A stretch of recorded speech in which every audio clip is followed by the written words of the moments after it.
Nós vamos participar da palavra de Deus. Eu queria convidar você que pegasse a sua Bíblia, por favor, mesmo assentados. Abra em Apocalipse, o último livro da sua Bíblia. Nós vamos ter aqui uma breve reflexão. Apocalipse, capítulo 21. Eu quero ler nesse primeiro momento a partir apenas do versículo 5. Apocalipse, capítulo 21, apenas o versículo 5. Você pode acompanhar na sua Bíblia ou pela TV, se assim você preferir. Capítulo 21 de Apocalipse, versículo 5 diz: E aquele que estava sentado no trono disse: Eis que faço novas todas as coisas. E acrescentou: Escreva, porque estas palavras são fiéis e verdadeiras. Curva a sua cabeça, feche seus olhos. Querido Deus e eterno Pai, nós somos gratos a Ti pelo privilégio de estarmos na Tua casa, podermos ouvir a Tua voz. Sabemos que o Senhor há de falar conosco através da pregação da Bíblia. Fala, Senhor, aos nossos corações. Nós precisamos sair daqui alimentados por Ti. Em nome de Jesus nós oramos e que todos digam amém. Bom, queridos, quantas vezes nós nos deparamos meditando sobre a vida, né? Você já teve aquele momento de pensar no vazio, quando você para e parece que não está pensando em nada e alguém pergunta: você está pensando em quê? Às vezes eu me pego assim, tomando café, e aí eu olho para o vazio, e aí Vera pergunta: você está pensando em quê? Eu falei: de verdade, em nada. Nesse momento eu consegui me desligar de tudo e não pensar em nada, mas eu gostaria de estar pensando em algo. É porque nós temos essa energia, né, essa movimentação bem ativa de estar pensando sempre em alguma coisa. Por isso nós devemos sempre orar, quando lemos a palavra de Deus, para que o Senhor nos dê essa paz de pensarmos no reino. Esse não é o momento de você pensar nas dívidas, nos problemas, no sofrimento. Agora é hora de você ouvir Deus. Você tem que pensar em Deus. E isso precisa ser uma realidade na nossa vida, porque muitas vezes o homem ele tem uma facilidade em parar para descansar, né, em muitos sentidos, mas às vezes a gente descansa só o corpo.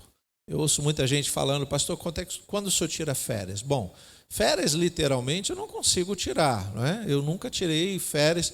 Eu tenho o ciúme abençoado dos pastores que falam: eu vou tirar 30 dias de férias da igreja. Eu disse: olha, eu estou 15 anos pastoreando e eu nunca tirei férias. Eu tenho os momentos que eu consigo descansar, viajar um pouquinho, às vezes 2 dias, às vezes 5 dias, foi o máximo que eu consegui. Mas por quê? Porque não adianta eu ficar 5, 15, 20 dias longe da igreja pensando na igreja. As férias têm que ser realmente para descanso. E eu não vou descansar só o corpo. O corpo a gente se renova dia após dia. Os médicos vão dizer que você precisa de um bom período de descanso. Mas de que adianta eu descansar o corpo e não conseguir descansar a mente?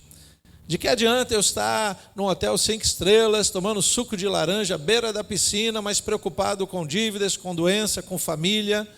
Não adianta. Então esse tipo de descanso não funciona como deveria. Nós deveríamos ter um modo de descansar o corpo, a alma, não é? A nossa mente deveria relaxar um pouquinho. Bom, os antigos diziam que a mente nós conseguimos através das meditações. Nós temos algumas pessoas religiosas que fazem meditações para descansar a mente.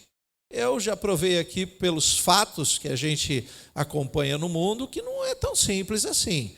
Eu falava de alguns anos atrás, quando os monges do Tibete, eles vivem uma vida de meditação, e quando eles viveram um momento difícil, parece que eles estavam encampando ali os montes do Tibete com o país, eles desceram com pedaços de pau para brigar com os prefeitos, com o povo, enfim.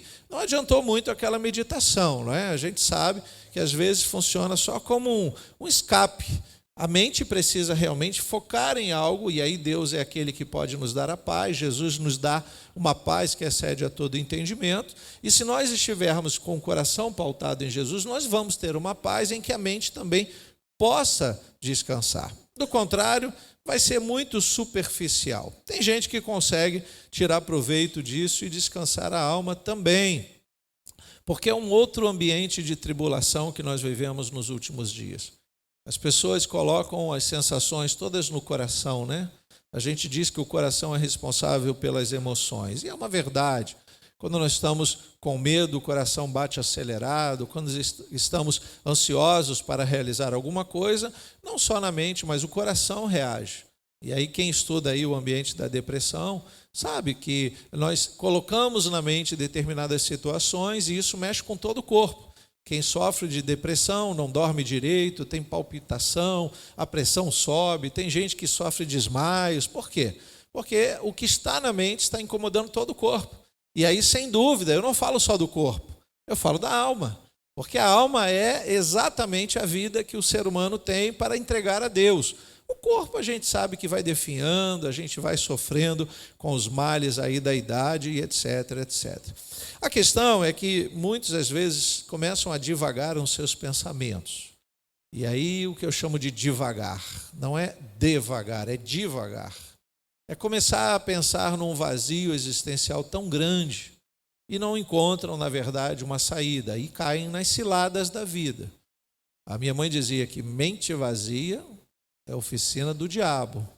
Ele trabalha numa mente que não tem foco, que não sabe o que está fazendo. Aquela pergunta filosófica que muitos fazem, de onde vim para onde vou? O crente tem essa resposta. O crente sabe que ele veio porque Deus quis que ele viesse. O crente sabe que ele nasceu para a glória de Deus, independente do que ele esteja vivendo. E um dia ele vai prestar contas a Deus. Então ele sabe de onde vem e para onde vai. O mundo não tem essa resposta e não aceita uma resposta pautada na fé. A nossa resposta, a resposta cristã, é pautada na fé. E a gente sabe que o inimigo não dá descanso, né? Então, qual é a estratégia do diabo? É vencer pelo cansaço. Ele tanto ocupa a nossa mente, nós estamos vivendo uma modernidade muito ocupada, a mente está muito ocupada, nós estamos assistindo. Você já parou para perceber que às vezes você conversa com alguém, assiste TV, está no celular, e pode fazer uma outra coisa qualquer, 4, 5 coisas ao mesmo tempo. Dizem que os homens têm mais dificuldade, as mulheres fazem isso, né? Elas estão no tanque, estão na máquina, estão lavando a louça, estão no fogão. Os homens, se fizerem isso, vai queimar tudo, vai pegar fogo na casa toda. A gente tem que se dedicar a uma coisa de cada vez. Né? Lá em casa é assim, quando Vera fala, tem que fazer isso. Eu falei, calma, não fiz nem a primeira que você pediu, você já me deu 2, 3, calma. Uma coisa de cada vez. As mulheres têm essa facilidade, é mulher povo, né? Faz tudo ao mesmo tempo. Glória a Deus por esse talento, essa característica. Mas nós sabemos que isso traz um cansaço excessivo. Nós precisamos começar a pensar um pouquinho nesse cansaço físico, que quando o corpo está meio esgotado pelo excesso de atividades, o cansaço mental, quando a nossa mente não para. Você está na igreja pensando na segunda-feira, você está errando. Eu já disse que você tem que pensar nas coisas de Deus, do reino de Deus. Quando chegar a segunda-feira, você vai pensar nas coisas do trabalho, das atividades. Você tem que se desligar, sua mente tem que focar em algo realmente o que importa. E no mundo espiritual, não é diferente. Então nós precisamos, assim, de um certo descanso, um relaxamento, tanto para o corpo, para a mente, como para a alma. Eu estou separando em 3 fatores aqui. E a gente vai precisar buscar um pouquinho para entender isso. Quando nós não aproveitamos, né, um verdadeiro descanso, nós estamos sujeitos a tomar decisões, tanto para o corpo, quanto para a mente, quanto para a alma. Nós tomamos decisões precipitadas. E aí acabamos jogando com a sorte. Uma coisa é quando você toma uma decisão na firmeza, quer seja da situação, da razão ou da fé. Você, quando vai assinar um documento, o aconselhável, se você não entender do assunto, é buscar um advogado. O advogado vai ler o documento e vai dizer, olha, isso aqui está certo, isso aqui está errado. O que é isso? É para você não tomar uma decisão precipitada. Sabe aqueles telemarketing ativos, né, predadores dos últimos dias, que falam para você, olha, eu estou aqui com uma promoção maravilhosa e você tem que fechar negócio hoje. A promoção acaba em 15 minutos. Esse tipo de diálogo comigo não conversa, não funciona. Não convence mesmo. Eu digo, peraí, eu não posso nem lhe atender agora, como é que eu tenho que decidir em 15 minutos? Você pode me ligar daqui a 1 hora? Qual é o assunto? Eu vou já freando todo mundo, eu digo, não, eu não sou bombeiro, não sou polícia, e mesmo que eu fosse. Tem vezes que o bombeiro chega a tempo, tem vezes que ele não chega a tempo, já queimou tudo. Então não adianta a gente viver o desespero da vida, elétricos, tentando resolver tudo ao mesmo tempo. Nós precisamos nos desligar um pouco. Nós precisamos saber separar as coisas. E como nós misturamos tudo, o ambiente do corpo, da mente, da alma, a gente não consegue tomar decisões pautadas na vontade de Deus. Esse é o maior perigo. A correria do dia a dia faz isso. Aí a gente acaba fazendo escolhas perigosas. Você escolhe trabalhar 30 horas por dia. Seu dia só tem 24, mas você achou que tinha 30. Então você trabalha mais do que devia. Seu corpo vai cansar. Vai chegar uma hora que você adoece. E você não atinge o objetivo que você deseja. É quando a gente ouve aquela frase também dos antigos, né? Morreu, acabou. Então não adianta você ficar desesperado por coisas que acha que tem que ser realizado no mesmo dia. Calma, espere mais um pouco. Eu aprendi uma frase no meu coração, eu acredito que Deus tenha colocado no meu coração no momento da minha vida. E hoje o meu lema é: nada é tão urgente que não possa esperar mais um pouco. Nada. Mas tem que correr. De que adianta? Você já viu ambulâncias que capotam com o doente, morre tanto o piloto como o doente? Ele tem que ir rápido, ele tem que se desviar dos carros. Mas se ele fizer de uma forma exagerada, ele não atinge o objetivo dele de salvar o doente, ele acaba de matar o doente num acidente. Então nada é tão urgente que não possa esperar mais um pouco. Principalmente quando nós entendemos que Deus tem o controle da nossa vida. A nossa vida precisa ser vista como uma caminhada sobre uma ponte. E é exatamente isso que é a nossa vida. Saímos de um lado, nesse momento estamos caminhando numa ponte e vamos chegar a um outro lado. Ainda não sabemos e não vamos definir qual é o lado que estamos e para onde estamos indo. Nós temos uma visão de que estamos numa ponte e para isso nós precisamos diminuir a tensão. Tá? Tem determinadas pontes que são muito seguras. Alguns países aí no aspecto turístico, né, que tem pontes de vidro. Você pisa, são placas de vidro ou de acrílico muito grossas que seguram o peso da pessoa, mas você olha lá embaixo, é uma ribanceira gigante. Tem gente que nem pisa nessa ponte, morre de medo. E aquelas pontes que você entra e quando alguém corre, balança tudo? Já pensou nisso? Às vezes a vida é assim. Alguém está correndo lá e você se agarra para não cair, mesmo se agarrando você cai. A vida é uma caminhada sobre uma ponte. Estamos o tempo todo sofrendo de algum perigo, podemos cair, isso é comum, queridos. E, de novo, eu procuro trazer essa visão de que nós precisamos cuidar do corpo, da mente e da alma, porque senão nós sofremos muito. Somos tomados de um terror, e é um terror tão psicológico, não quero trazer uma comparação no mesmo nível, não dá para comparar o nosso sofrimento com o sofrimento de Cristo Jesus, Cristo homem. Mas há um texto que eu gosto muito, está em Lucas, você pode abrir lá comigo, por favor.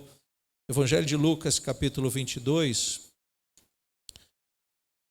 Esse foi um momento de grande abatimento na alma, na mente e no corpo, sofrido pelo nosso Senhor Jesus. Lucas 22, no versículo 40 em diante. Eu vou ler o texto, apesar de entender que você o conhece bem. Lucas 22, 40. Chegando a um lugar escondido, Jesus lhes disse: orem para que vocês não caiam em tentação. Ele, por sua vez, se afastou um pouco e de joelhos orava, dizendo: Pai, se queres, afasta de mim esse cálice. Contudo, não se faça a minha vontade, sim a tua. Então, lhe apareceu um anjo do céu que o confortava. E, estando em agonia, orava mais intensamente. E aconteceu que o suor dele se tornou como gotas de sangue caindo sobre a terra. Levantando-se da oração, Jesus foi até onde os discípulos estavam e os encontrou dormindo de tristeza.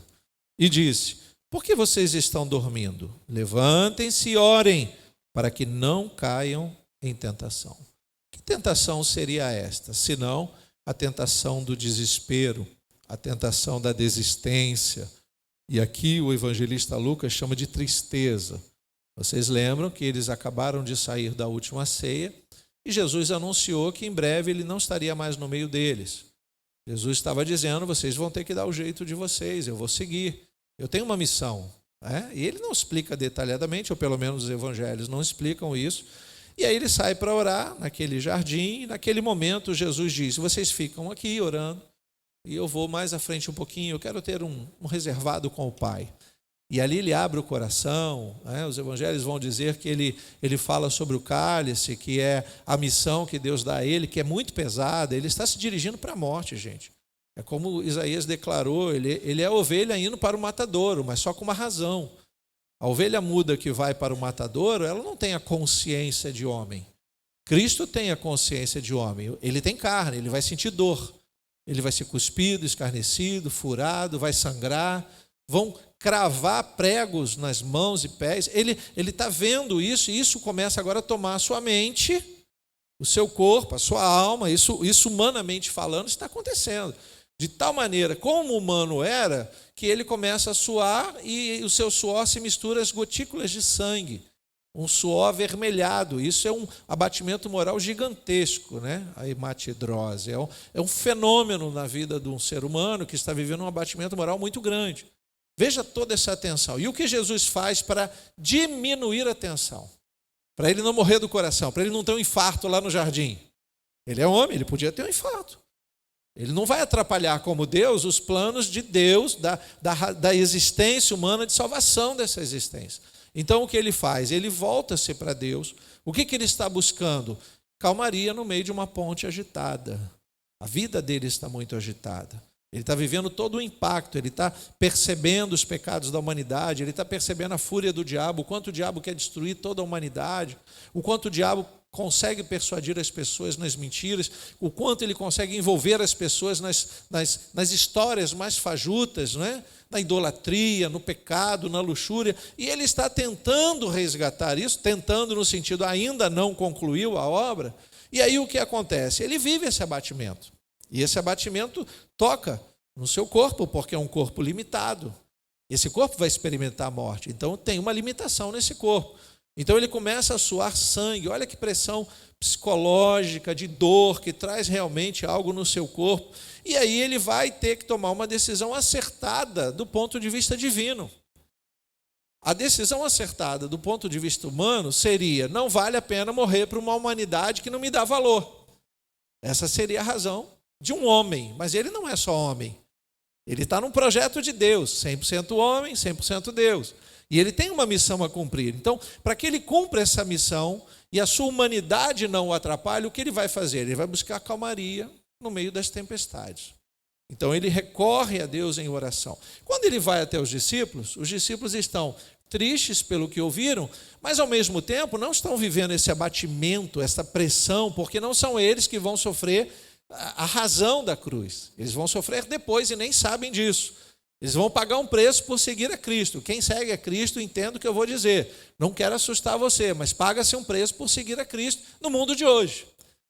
O resultado é positivo, é salvação. Você pode dizer glória a Deus por isso? O resultado é maravilhoso, mas até que isso aconteça, como ainda não aconteceu, nós vamos ter que resistir, queridos. E aí nós estamos andando nesta ponte. Como é que é essa ponte?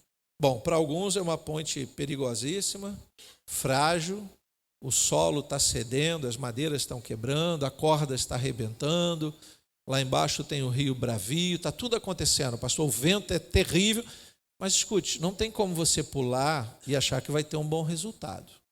Você foi chamado para atravessar nessa ponte. Você foi chamado para pisar e continuar caminhando. Tem pessoas que pensam que podem voltar atrás. Aí você já viu aqueles filmes? Que a ponte, quando rebenta, ela nunca rebenta, para o mocinho ter aquela emoção, né? Para ter aquela ênfase no filme, ela nunca rebenta na frente para ele voltar atrás. Geralmente ela rebenta atrás para ele se agarrar, se pendurar e chegar ao seu objetivo. Geralmente os filmes funcionam assim. Isso é muito bom, porque ela não rebenta lá na frente para a gente voltar atrás. Você não sabe o que tem lá na frente. Ela rebenta aqui atrás. O que nos incomoda tanto? O nosso passado, os nossos problemas, os nossos erros. Isso nos incomoda bastante, mas está arrebentando lá atrás. Então o que você tem que fazer? Se agarrar e continuar na jornada. Se você não continuar, você vai ficar estagnado e a ponte já arrebentou. E aí, como é que você faz? É só uma ilustração, né? Então vamos sempre estar sobre uma ponte.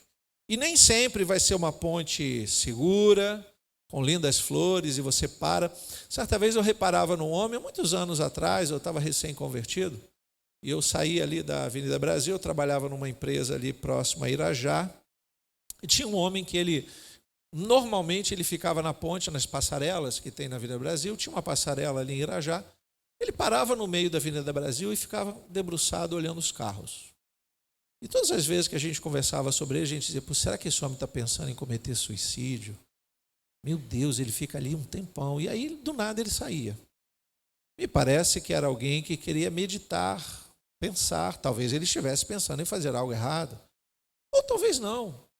Se você está numa situação dessa, mas está seguro, você vai parar e a ponte pode... Porque essas passarelas, elas têm uma flexibilidade da engenharia, né? Você já reparou que às vezes você está numa passarela dessa e ela dá um balancinho, parece que vai cair? Não, ela é preparada, ela não pode ser rígida suficientemente para rachar, senão ela quebra. Então ela tem que ter isso. Quem vai ao Maracanã, já esteve no Maracanã lotado, você sabe disso. Você está lá, a arquibancada fica. Essa flexibilidade é da engenharia, porque se fosse rígida demais, o peso quebraria, destruiria tudo. Então a pessoa às vezes está ali e ela não está incomodada com o balanço. Por quê? Ela está focada em pensar algo. Talvez, pensando naquele homem, né, que eu trouxe aqui o exemplo, talvez ele esteja pensando em como resolver uma situação, ou apenas olhando os carros. Pode ser que ele tenha uma esquisitice, os mamíferos estranhos somos nós, né? Pode ser que ele tenha uma esquisitice. Eu tinha um amigo que ficava decorando placa de carro. Ele viu lá, placa tal, passou agora. Passou a outra, número ímpar. Ele era meio maluco, né? Mas ele decorava tudo. Eu falei, rapaz, para que você grava tudo isso? Ele, não sei, mas eu gosto de gravar. Eu falei, rapaz, pode ser que um dia seja útil, mas eu não perderia meu tempo decorando placa de carro, cor do carro. Ele sabia todas as linhas, itinerário dos ônibus do Rio de Janeiro. Era uma enciclopédia, até hoje, ele está vivo, até hoje. Se ligar para ele, sabe qual é o ônibus que sai de Botafogo para ir para o centro do Rio? Ele tem a linha tal, que passa no lugar tal, a linha tal, número tal. Ele decorava os prefixos dos telefones. Sabe aquela época que o número do telefone dizia qual era o seu bairro? Os telefones fixos tinham isso, ele sabia todos. Do Rio de Janeiro não tinha como escapar. Dos outros estados, alguns ele se esquecia, mas ele sabia, decorava tudo. A mente dele era ocupada demais, talvez com coisas fúteis. Talvez se ele aproveitasse esse talento para aproveitar a vida, para ajudar alguém, talvez funcionasse melhor. Bom, queridos, então nós temos aí uma ponte, a nossa vida é essa caminhada e nós não sabemos o quanto ela é segura. Uma coisa eu sei, a ponte é a ligação de dois extremos, passado e futuro. E por enquanto nós estamos no presente. Que bom que Deus nos permitiu ter o presente. Você acordou hoje pela manhã, você não sabia, mas você já estava sobre a ponte. Não sabia se ia ter vento, se a ponte ia ruir, se a corda ia arrebentar. Por enquanto, glória a Deus, a gente está numa ponte segura. Você pode dizer glória a Deus por isso?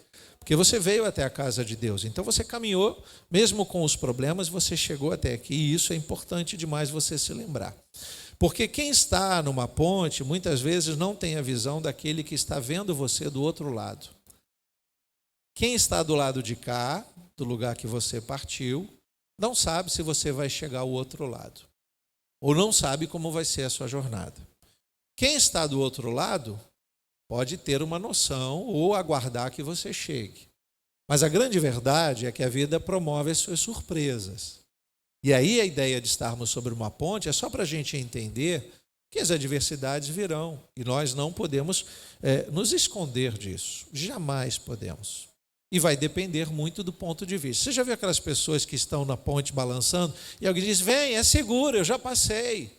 É seguro para você que tem firmeza. Se eu tenho medo, eu posso cair. Não, ninguém cai dessa ponte, ninguém até agora. Mas se eu tiver medo exagerado, eu vou cair. Eu não me seguro, uma criança não consegue se segurar. E assim é a vida, queridos. Assim segue.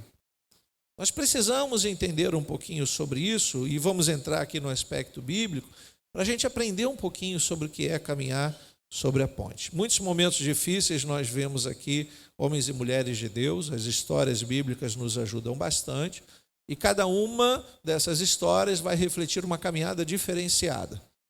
A minha ponte não é igual à sua ponte, a sua ponte não é igual à minha ponte. E não sabemos e não podemos comparar nenhum momento sequer. Alguns estão colocando o pé para caminhar, outros estão no final, mas muitos estão no meio balançando demais. A primeira história que eu quero trazer brevemente é a história de Agar, que está lá em Gênesis 21. Gênesis capítulo 21, versículo 14.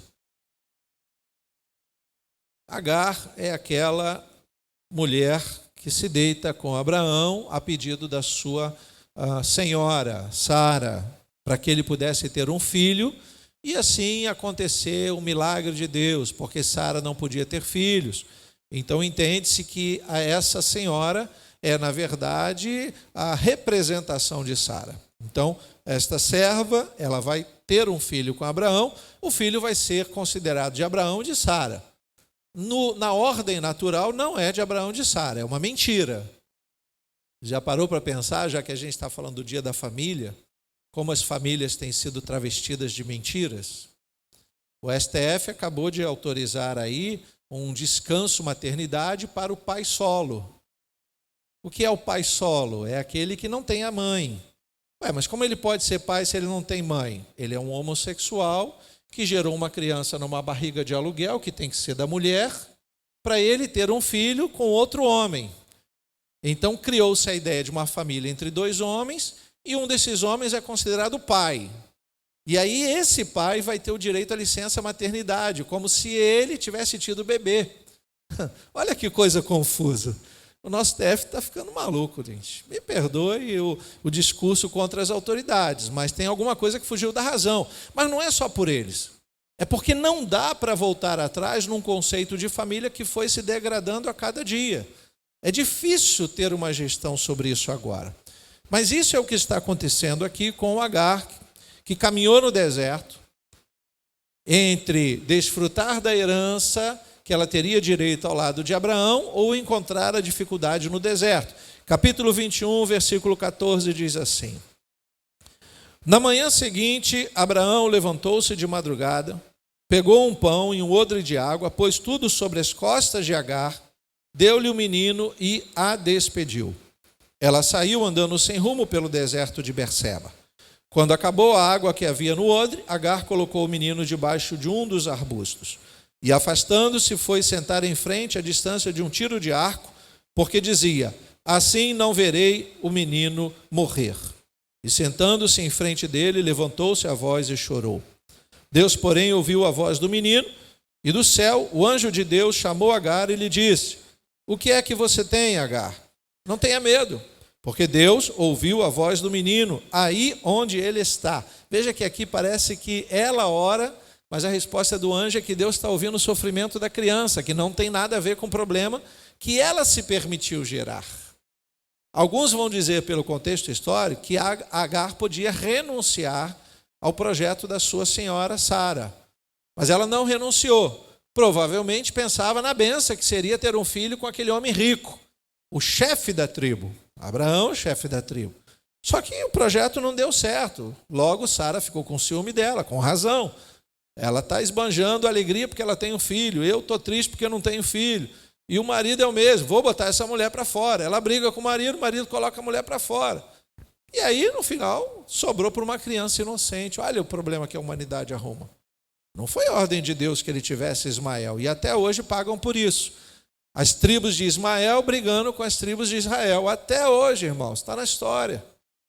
Vamos ver isso aqui. Continua lendo comigo. O anjo de Deus chamou Agar e lhe disse: o que é que você tem, Agar? Não tenha medo, porque Deus ouviu a voz do menino aí onde ele está. Versículo 18. Ponha-se em pé, levante o menino e segure-o pela mão, porque eu farei dele um grande povo. Então Deus lhe abriu os olhos e ela viu um poço de água. E indo até o poço, encheu o odre de água e deu de beber ao menino. Deus estava com o menino, que cresceu, morou no deserto e se tornou flecheiro. Olha o perigo. Percebe que a Bíblia vai dizendo quem é ele agora? Ele é um flecheiro. Ele é um homem de batalha. Versículo 21. Ele morava no deserto de Parã e a mãe dele o casou com uma mulher da terra do Egito. Então ficou tudo em casa.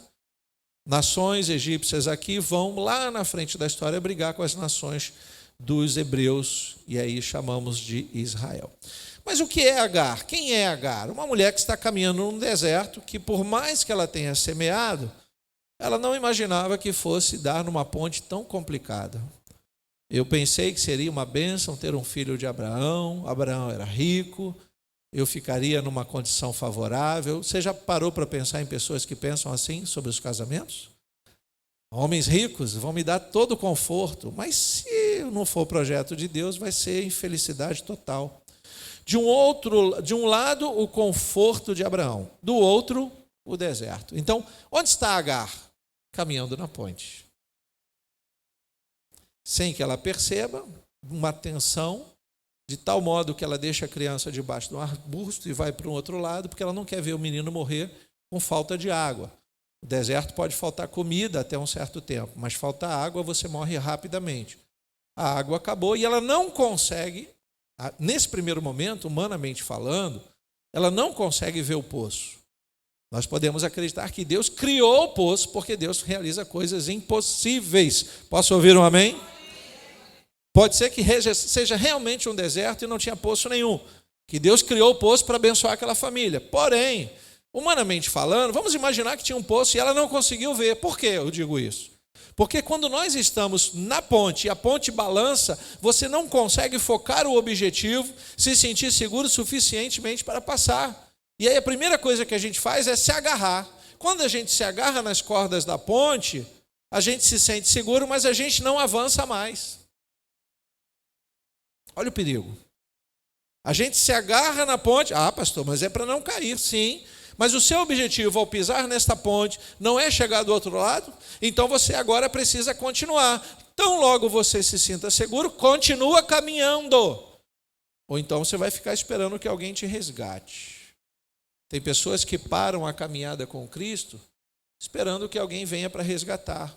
Mas tudo que ela precisava fazer era continuar caminhando.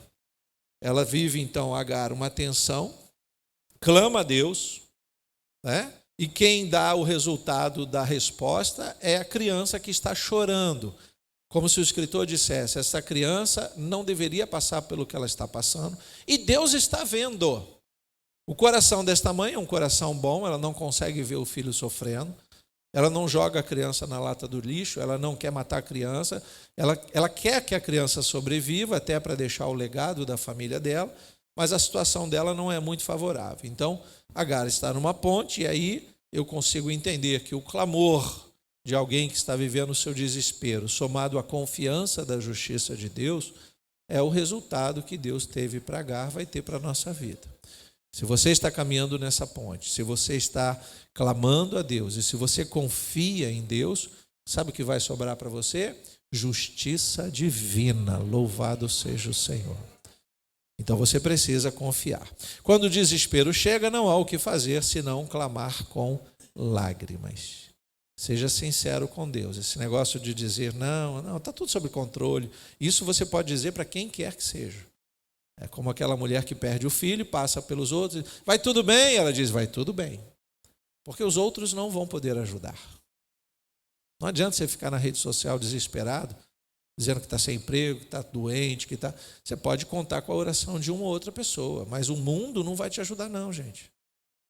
O único que pode resolver questões impossíveis é Deus, louvado seja o Senhor. Então você tem que recorrer a Ele. Numa outra história, nós temos Moisés.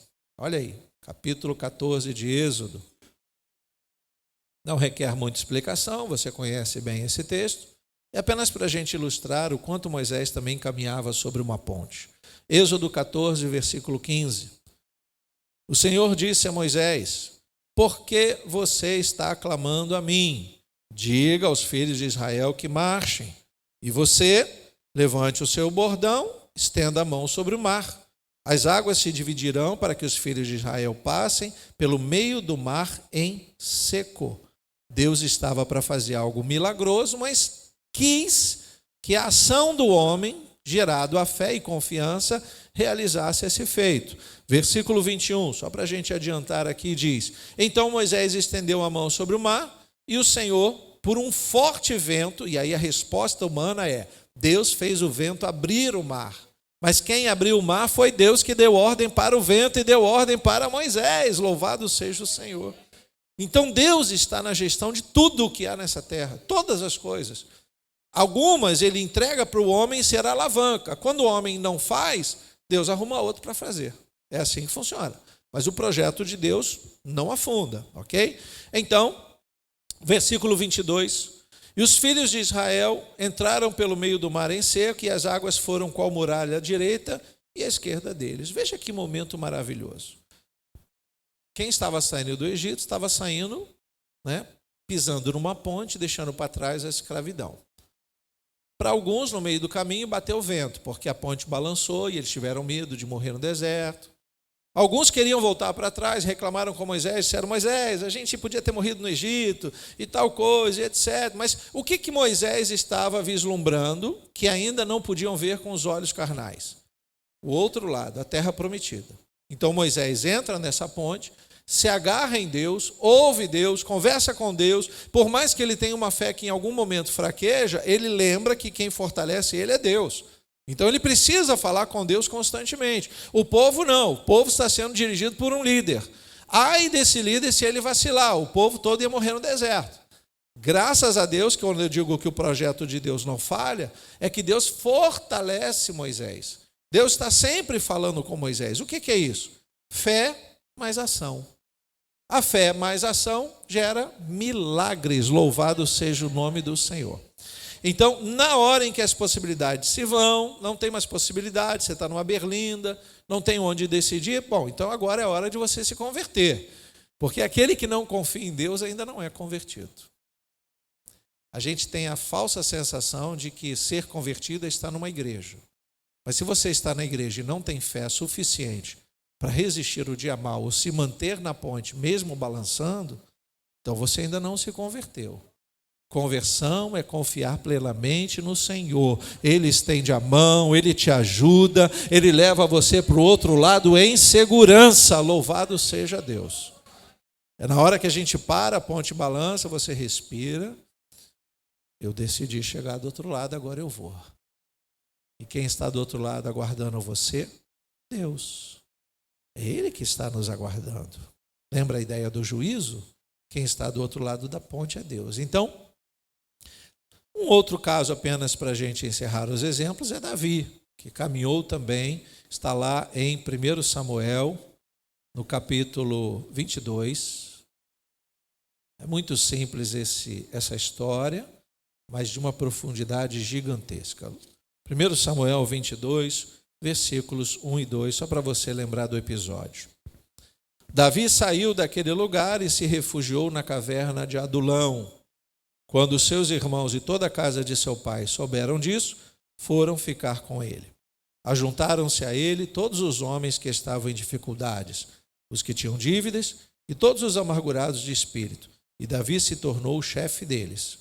E havia com ele uns 400 homens. Bom, aqui a gente poderia pregar 3 semanas sobre esse texto, mas eu quero apenas me deter no detalhe de que Davi, ele está sendo ungido rei. Lembra disso? Quando Saul é rei. Deus está preparando uma ponte para Davi pisar. E Davi não tem noção do que vem por aí. Ele não sabe o que está acontecendo, ok? Ele vence lá Golias, ele se achega para Saul. Saul, em um determinado momento, não quer ver ele como ninguém importante, despreza, passa a ter raiva de Davi e passa a perseguir Davi. Então, a ponte que se abre para Davi é a saída de uma firmeza que Deus colocou para ele como rei, para um esconderijo chamado Caverna de Adulão. E Davi está como? Sozinho.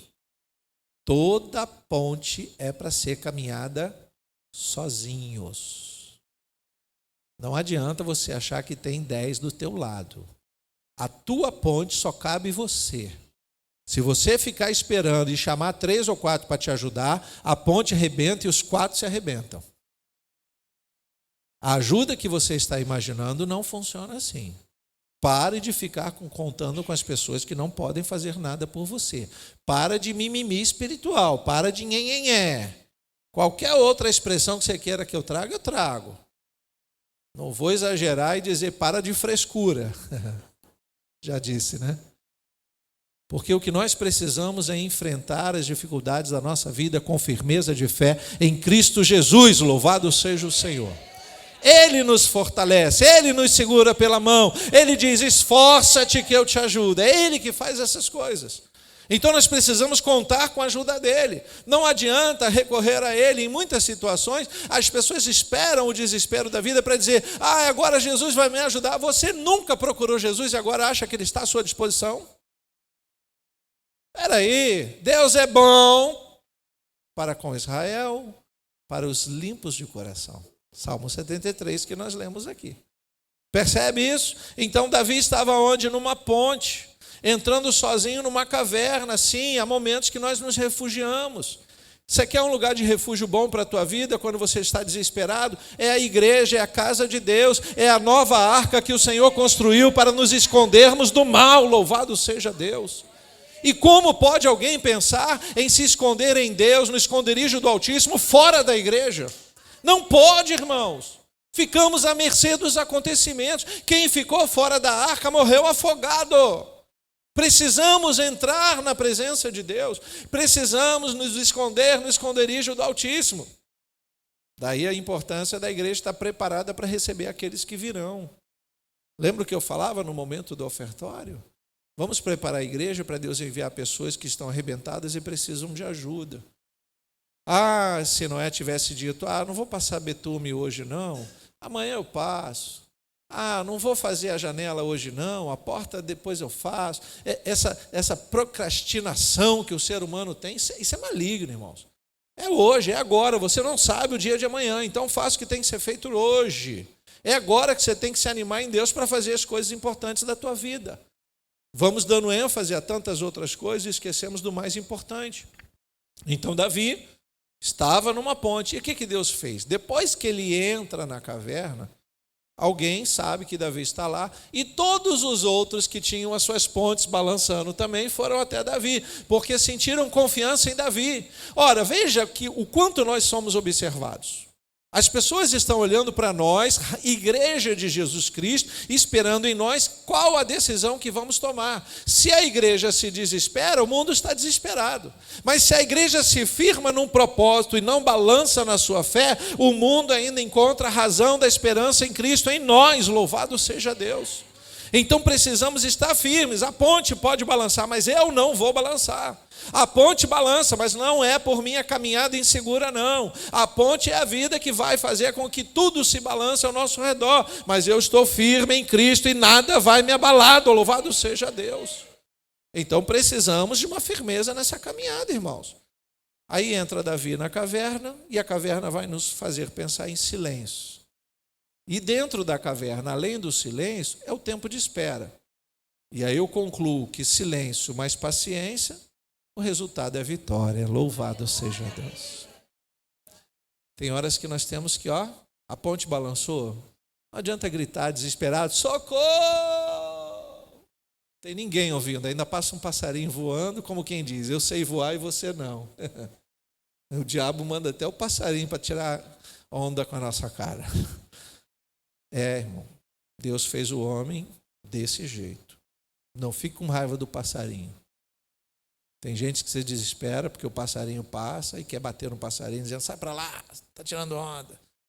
Cada qual vai viver o seu momento. O passarinho tem que se preocupar com o gavião e nós com o balanço da ponte.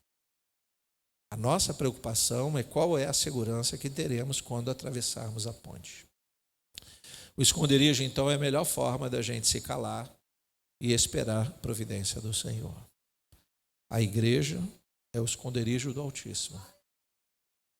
É aqui que nós nos escondemos do mal e aparecemos para Deus. É aqui que a gente se coloca na luz para que Deus nos veja. Não vai para o deserto para ficar chorando igual criança desmamada. Continua firme na presença do Senhor. Aqui você vai encontrar segurança. Então esses textos nos mostram um pouquinho dessa caminhada de cada um. Falamos de Agar, falamos de Moisés, falamos de Davi, e todas essas questões foram comparadas com a nossa vida. Lembra o que eu disse? Há uma questão séria que é o ponto de vista. Quem está na ponte sabe a dificuldade do balanço, do vento, da chuva, Pensa numa ponte em que você está fazendo uma caminhada ecológica, né? Eu estava no sul há umas semanas atrás e a gente quis ir para um teleférico famoso lá. Mas choveu muito, gente, de árvores, pinheiros caírem na estrada. A gente pegou uma chuva terrível. E aí, quando chegamos no parque, o rapaz mandou voltar, porque imagina, o teleférico devia estar sambando para um lado e para o outro. No primeiro momento, eu falei, poxa, foi chover logo hoje. Eu estou aqui, queria tanto. Quando cheguei no hotel, eu falei, mas imagina se essa chuva cai quando eu já estou lá no alto. Aí eu agradeci a Deus o livramento. Há tempo para todas as coisas. Um dia qualquer, eu vou estar lá sentado num teleférico, ou mesmo não mais. Porque eu não sou responsável pelo destino da minha vida. Quando eu entrego a Deus, tudo depende de Deus. Então Ele cuida, Ele dá o livramento, Ele dá a vitória, Ele conduz, Ele é o guarda-chuva no dia da chuva e do sol. É Ele quem nos protege. Então eu vi a proteção de Deus. E aí eu volto lá no Apocalipse, que nós lemos capítulos 21, versículo 5, para a gente ir encerrando. Apocalipse 21, versículo 5, a visão que João tem, relata o seguinte. Aquele que estava sentado no trono disse, eis que faço novas todas as coisas. É um renovo total. E acrescentou, escreva, porque estas palavras são fiéis e verdadeiras. O que João fez? Escreveu o que o anjo estava dizendo para ele. Então o que ele revela aqui? Eis que faço nova todas as coisas. Ele pega o que ficou para trás nessa ponte, que é o passado, coloca você numa caminhada que é o presente e conduz você até o futuro. Mas não é o futuro que nós planejamos. Porque todo o nosso futuro pensado nesta vida é um fracasso. Me perdoe, eu não quero desmotivar você a planejar nada. Mas aquele canudo que você trabalhou 5 anos, aquele doutorado, aquele mestrado, aquilo, vai se dissolver junto com você. Aquela mansão que você vai comprar, eu profetizo, você vai comprar uma mansão. Recebe aí? Recebe, irmão, é fé. Eu estou falando de verdade, porque nós temos direito a morar onde quisermos. Basta ter dinheiro. Mas não coloque o teu coração nessas coisas, porque esta mansão vai se dissolver junto com você. Tudo que a gente planeja nesta vida, se esvai nesta vida. Então Deus tem um projeto nos colocando nesta ponte para que a gente chegue do outro lado, e o que Deus tem para nós não é passageiro, é eterno. Louvado seja o Senhor. O futuro que promove esta eternidade tem que ser pensado agora, enquanto nós estamos caminhando na ponte. Então, quando o anjo diz, escreve aí, João, escreve aí o que eu vou dizer, e anjo com A maiúsculo, tá? O próprio Senhor ditando para João, escreve aí, porque meus filhos vão ler lá, quando eles estiverem em Anchieta, na dificuldade da vida deles, eles vão se lembrar que eles estão caminhando numa ponte. Eu estou fazendo a minha ilustração, tá? Porque Deus já sabe de tudo. Então, o anjo estava pensando em nós hoje, olha que coisa boa. Jesus já estava nos enxergando, dizendo, escreve aí, João. Quando o pastor lá, o reverendo, estiver pregando a palavra, eles vão se lembrar do que você está fazendo aqui hoje. E aí João escreve isso. E ele está escrevendo o que Jesus está dizendo. Eis que faço. Se Jesus está falando que faz, ele não está falando que fiz ou vou fazer. Ele diz que faz. Se ele faz no presente. E para que você permita que ele faça algo no seu presente, você tem que estar presente na presença dele. Louvado seja o Senhor. É muito simples a matemática. Não adianta você ficar do lado de cá e dizendo, Jesus, me joga lá para o outro lado. Não, Jesus disse, você tem que pisar na ponte, deixa de ser medroso, rapaz. A vida é isso aí, a vida é para os fortes. A vida é para os fortes, mas eu sou fraco, mas ele te fortalece, louvado seja o Senhor. Então você precisa pisar na ponte, lembrando que você vai deixar um passado para trás, e aí você tem que deixar o passado para trás. Se você pisar na ponte e ficar toda hora olhando para trás, você vai dar 1 passo para frente e 3 para trás.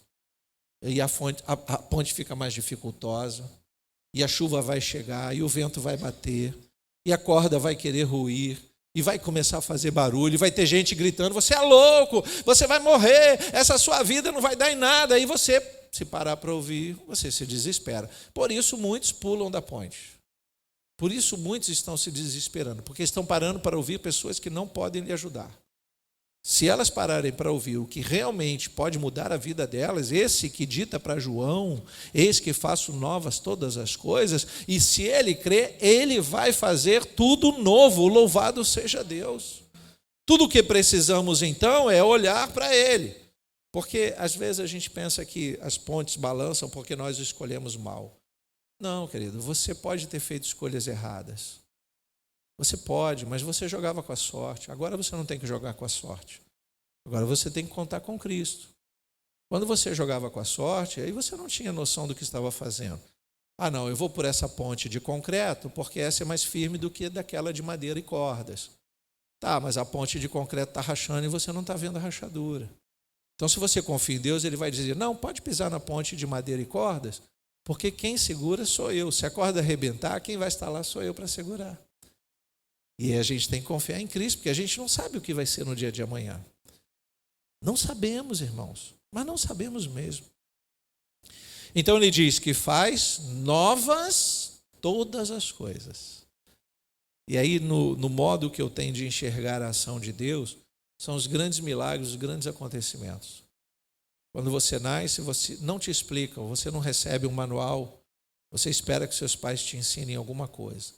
E eles te ensinam a ler, escrever, ir para o banheiro, fazer as necessidades, a comer na hora certa, a dormir melhor, a largar Netflix, essas coisas os nossos pais ensinam.